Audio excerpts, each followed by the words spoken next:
Good morning, good evening, good afternoon, good night. Welcome back, fellow Night Radiants, to the channel. And today we have another restoration video on Car Mechanic Simulator 2021. And today we have a Land Rover Defender 90. Oh, what a mouthful of sentences. Okay, let's go. So, we do have this beautiful Land Rover. I always like these type of cars. You have also like the long body, I think, like the 4-door version. I really enjoy and like these 3-door versions. So, yeah, it's in a really bad state and we don't have a swap option, so we do have to get the inline 4 DT224 engine. I don't know, it's probably stands for something. I have no idea what it is. You're probably gonna hear it in the voiceovers. I have no idea actually, cannot tell. I do the voiceovers after the recording sessions, so my apologies if there's no information about the engine. Really sorry about that. So yeah, we gonna restore this puppy right over here, and I really want to keep this one because I always liked the Land Rover Defender 90.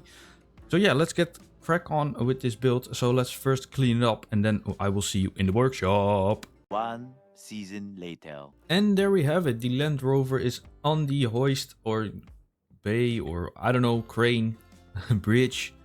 You get it. Okay, so now let's strip all the parts of this vehicle and then we're gonna do a weld. But yeah, I think it's gonna be, it looks sick in black, by the way. It looks really awesome. Let's strip every body part and also all the parts of it, and then let's rebuild the engine. So I will catch you after the whole strip down phase. So let's go. So there you have it, the Land Rover Defender 90.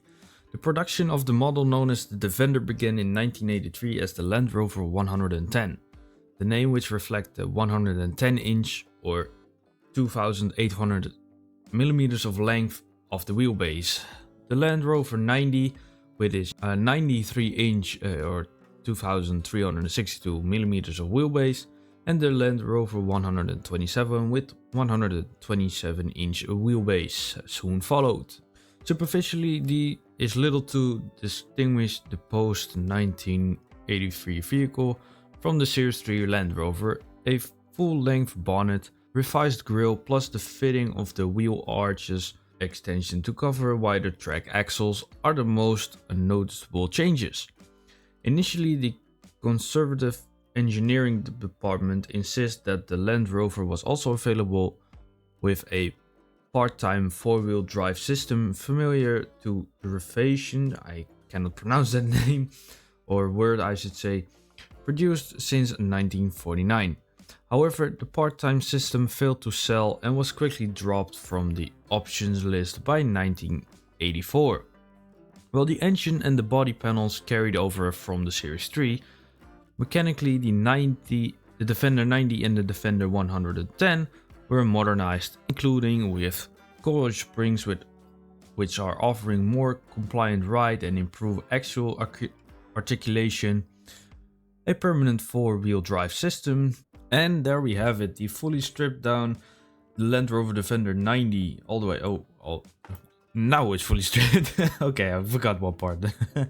There we go. Looks really nice. Okay, so let's grab the welder. Let's put you back right now for a second and grab the welder. There we go. And how expensive are you? 1400 buckaroos. Okay, but then it looks clean. Look at this. Okay, so front bumper, I forgot. See, it's a totally new vehicle for me, so I'm sorry if I forget parts or don't see parts.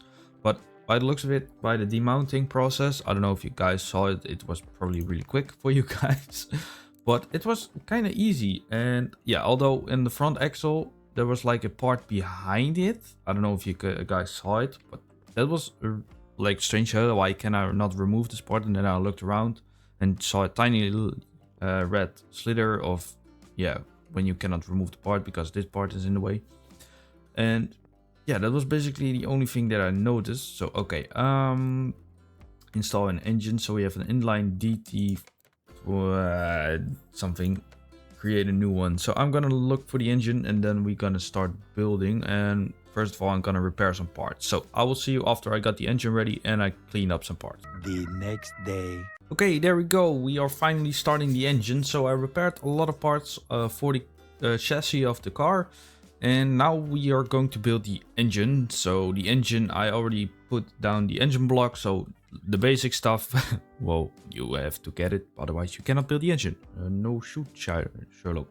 So, okay, I'm gonna build the engine, and yeah, let's see how it turns out. I'm definitely going to use as much upgraded parts as I can get, and where you can find the upgraded parts is you go towards your tablet or go to the computer, and then you see this home screen right over here, and then here you have your normal car parts, and here you have the tune-up shop. So here I already got a fuel filter, but let's say you have air filters, you have turbo, let's say turbo. Turbo. Yeah, here you have turbochargers that can provide more power than the standard parts. So yeah, that's basically where I got my upgraded parts, or spark plugs. There we go. Spark plugs are 0.13% better than the normal one. So that's basically where you get like the more power and efficiency and that kind of stuff. And then you can also upgrade the parts even more. So let's say I'm here in my inventory. You see those 3 little stars. I hope you can see it, but barely. But then you can upgrade it even more. And you can do that. Let me go quickly outside in the back. So you have to get the salvage crate or salvage yard, salvage container. Then you go here in the menu. And this is where you can salvage. So you get like those blue gears, and then over here in the top section you can upgrade parts even more. So then the value goes up, and performance, let's say I got, yeah, even performance goes up. Let's say I got the performance packet, and yeah, that's basically what you can do with the stuff. So yeah, that's something that I still have to figure out how it even works. So yeah, you can basically upgrade your car even better. But it's gonna require you a lot of salvage parts, or yeah, salvage gears, I don't know. But yeah, I hope that explains a lot. I'm not going to do like the upgrade stuff. So like I told you with the stars, I'm just gonna go and buy the standard upgraded parts, so to say, and put it on the engine block. And yeah, let's go with that. So anyway, let's enjoy the time lapse, and let's hear a little bit of history or stuff about it. I hope I can find it after this. So let's go. The engine development originally from the 110 of 1983 was available with the same engine lineup as the Series 3 Defender. It replaced namely the 2.25 liter petrol and diesel engines and a 3.5 liter V8 petrol unit, although a smaller number of 3.2 liter V8s were produced.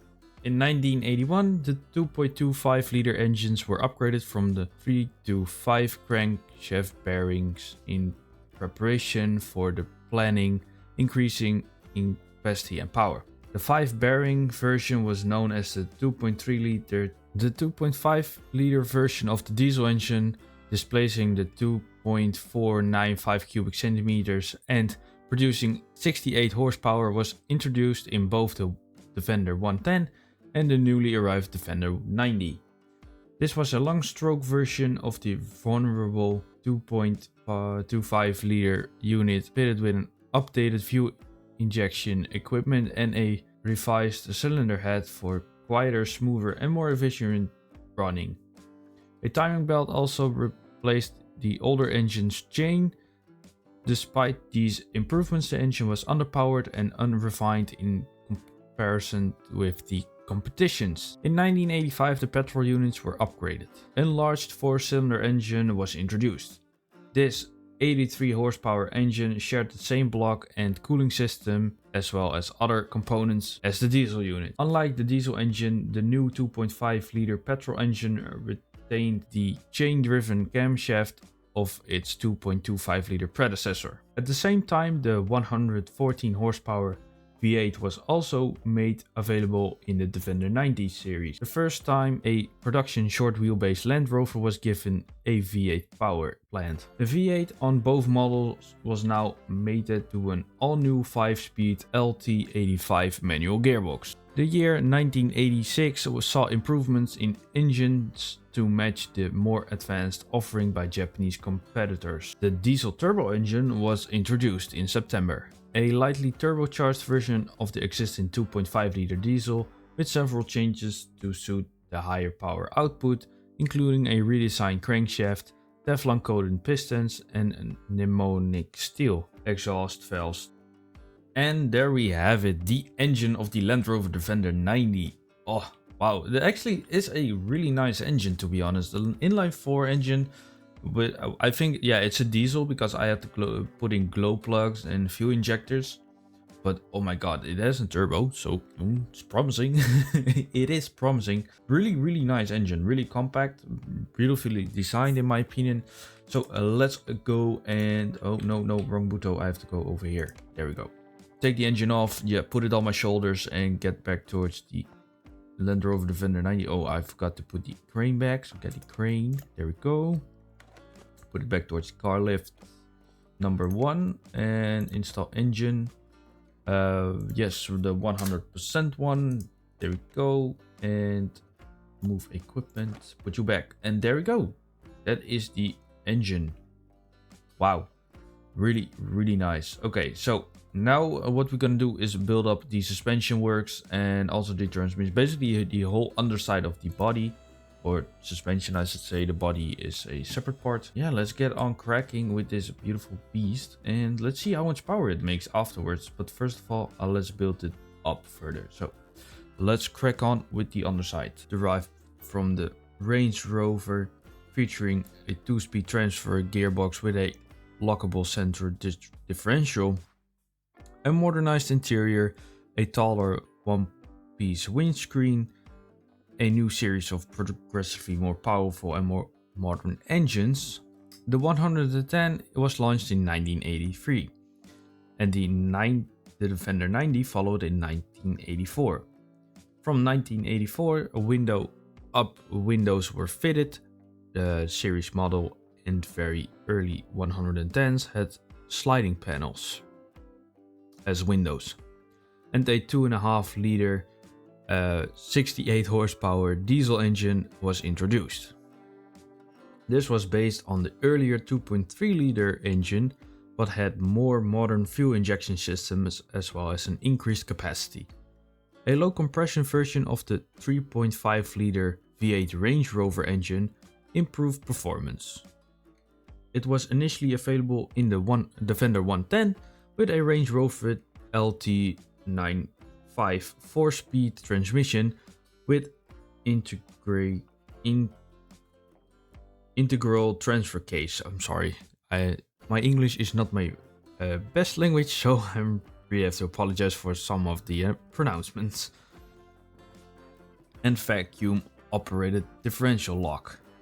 Then later, conjunction with a high strength Santana, sorry, really, I have to pronounce it in English and it's really strange. A 5-speed transmission. So it's a 5-speed Santana transmission. That's what I want to say.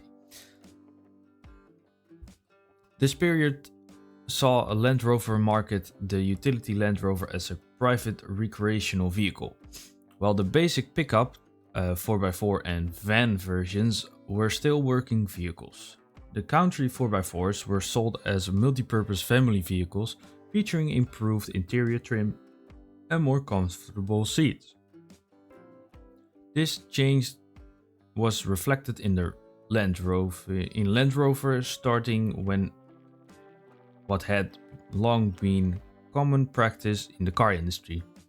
Detailed changes and improvements to the Country model from year to year in order to attract new buyers and to encourage existing owners to trade in for a new vehicle.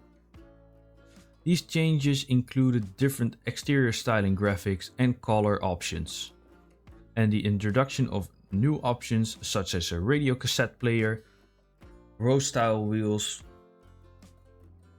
headlamp wash and wipe systems, as well as accessories such as a surfboard carrier and a bike rack. The switch from leaf springs to coil spring suspension was the key part to the new model's success. It offered improved off-road abilities and load capacity, handling and ride comfort. So that's basically the history, or yeah, a little bit of history of the Defender 90 slash the Defender 110. So yeah, that's basically a really nice, yeah. And there we have it, the full full version of the Land Rover Defender 90. Well, I still have to choose some rims. I'm gonna do that after this, but I just wanted to let you know how it looks right now. So yeah, it looks really clean. Like everything is fit on the car, at least that I think of. Otherwise, we will check in the menu where you can find all the parts. So, but it looks really clean. Everything that I could upgrade with modded parts, well, not really modded parts, but upgraded parts I did. So yeah, that's basically the full engine over here. And now we have to do the body and also get some rims sorted. So I'm gonna check out some rims, and we're definitely gonna go with off-road tires because I think that looks really beefy on this truck. Or is it a truck? I have no idea actually. On the Land Rover. So yeah, let's choose out some rims and place them on the car, and let's do the interior then, and then the outside, and then okay, a whole list. So let's just get started with the rims. Let's go. 5 minutes later. Okay, there we go. I got some wheels for the Land Rover Defender, and I have gone with the standard rims for the Defender because I personally think they look really nice, like really beefy and with the off-road tires. So let's put them on. There we go, that's one. And switch to the other side. There we go. Okay, so I don't know actually yet what kind of color I want. I think the black looks really cool, but maybe like a green, maybe like a dark greenish, like a little bit of army style, because I think they were used in the army back in the day, at least the Land Rover Defender 1. There we go, that looks way better already. Oh, that looks so cool. Now it's starting to look like a car again. So let's install the body parts. There we go, bought all the parts, and let's put them on, shall we?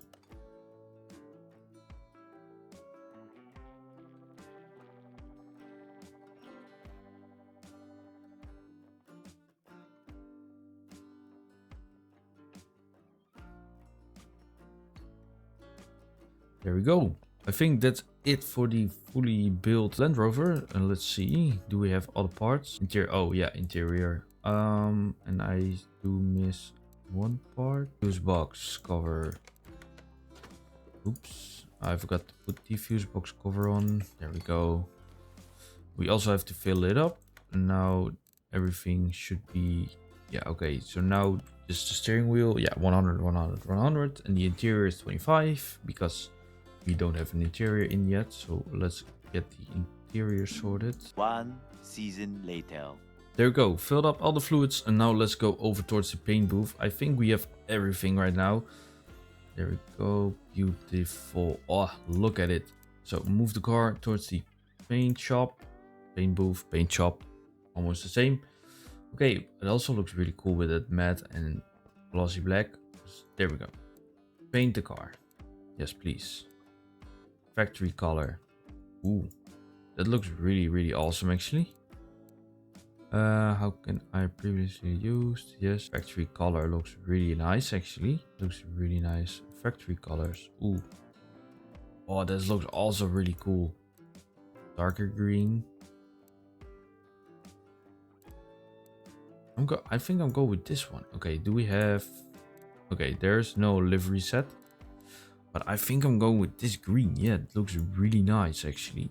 Let's paint it. There we go. Oh, beautiful, beautiful.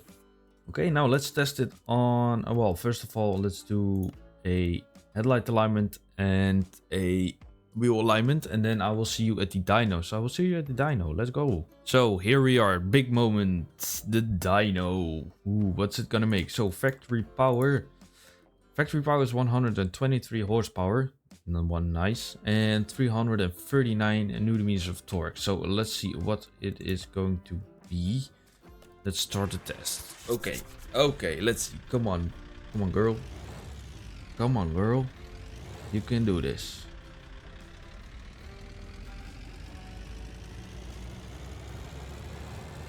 There we go.